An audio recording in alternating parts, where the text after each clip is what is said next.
Ukraine just unleashed a weapon that has completely dismantled the Russian defensive posture in the east, and it did so with a level of precision that Moscow's military leadership did not believe was possible in this theater. 95% of the stationary logistics hubs in the targeted sector were neutralized within 48 hours, not by a massive artillery barrage, but by a single, highly specialized platform. This was not a random technological fluke. This was a calculated strike that rendered an entire defensive line obsolete, and by the time we are done, you will understand why. Welcome to States News.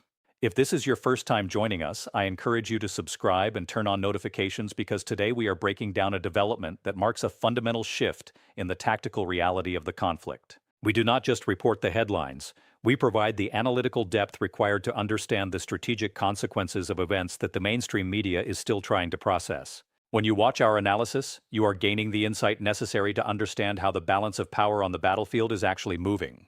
Today, we are going to show you exactly how this new drone system, the Viper Strike variant, is fundamentally altering the tactical landscape in the Donbass.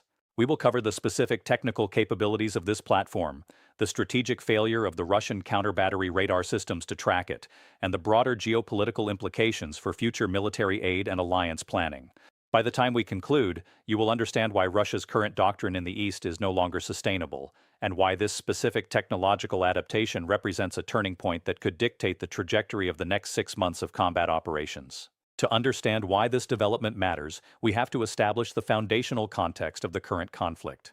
For years, the Russian military has relied on a doctrine of saturation, using sheer volume of fires to overwhelm defenses and grinding slow-motion attrition to hold territory. This strategy hinges on the ability to maintain deep logistical chains that feed hundreds of thousands of artillery shells toward the front line. The primary defensive constraint for Ukraine has always been the suppression of these rear-area logistics.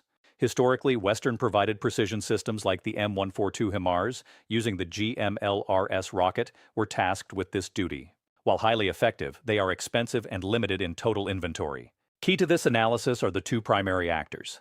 On one side, the Russian forces are operating under a command structure that is increasingly centralized, struggling with the integration of modern sensor networks and facing chronic shortages of skilled personnel to maintain complex hardware. On the other, the Ukrainian military has pivoted toward a highly decentralized innovation model. This shift has allowed for the rapid deployment of indigenous, low-cost drone platforms that are designed to exploit specific gaps in Russian radar coverage.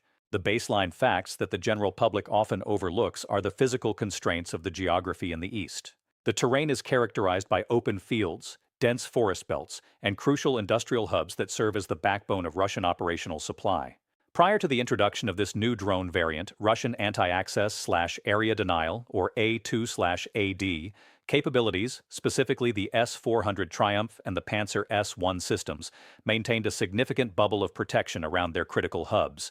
Understanding that this defensive bubble has now been punctured is essential for interpreting the current developments. This is not just a tactical victory, it is an intellectual foundation for understanding why Russia's current defensive line is facing such severe, rapid erosion. The first major development to analyze is the deployment of the Viper Strike drone, a platform optimized for low observable flight profiles. Unlike traditional munitions that rely on high-altitude saturation, this system utilizes a low-altitude terrain-following navigation suite. Tactical significance here is profound. By flying below the effective detection floor of Russian short-range air defense, or SHORAD, systems like the Tor M2, the drone effectively nullifies the reactive capabilities of the Russian battery commander. We are seeing these units arrive in the operational area not in months, but in the exact numbers required to saturate, not just individual targets, but entire logistics nodes.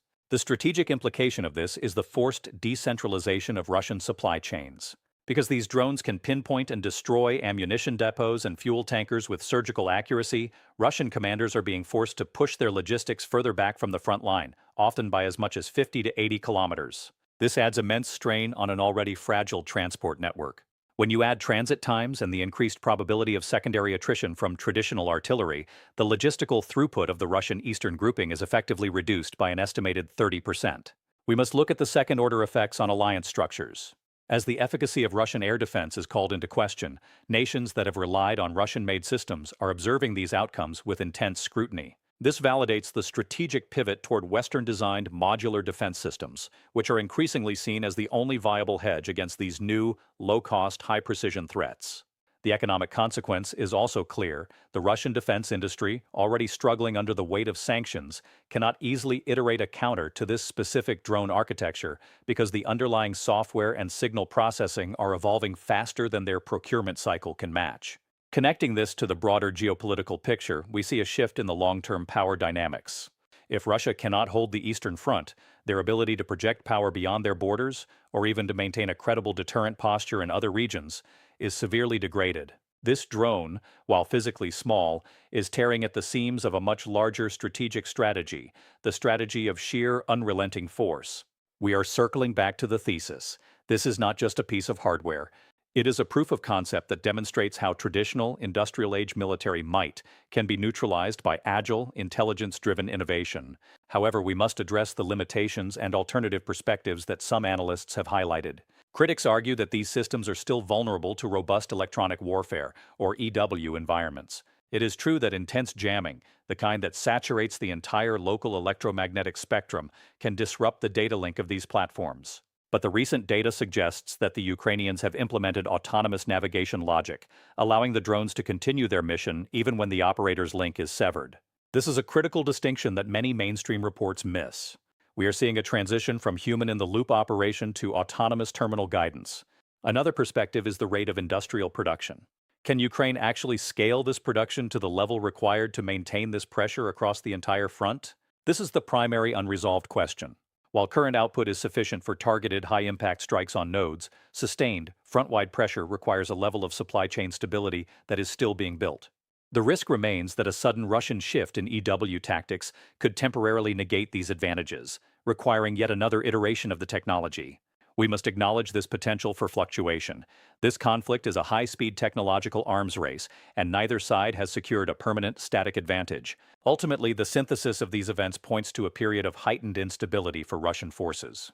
We are moving toward a phase where the traditional weight of metal that has defined the Russian military since the mid-20th century is being systematically dismantled by low-cost, precise innovation. The evidence from the front suggests that the Russian command is, at this moment, struggling to adapt.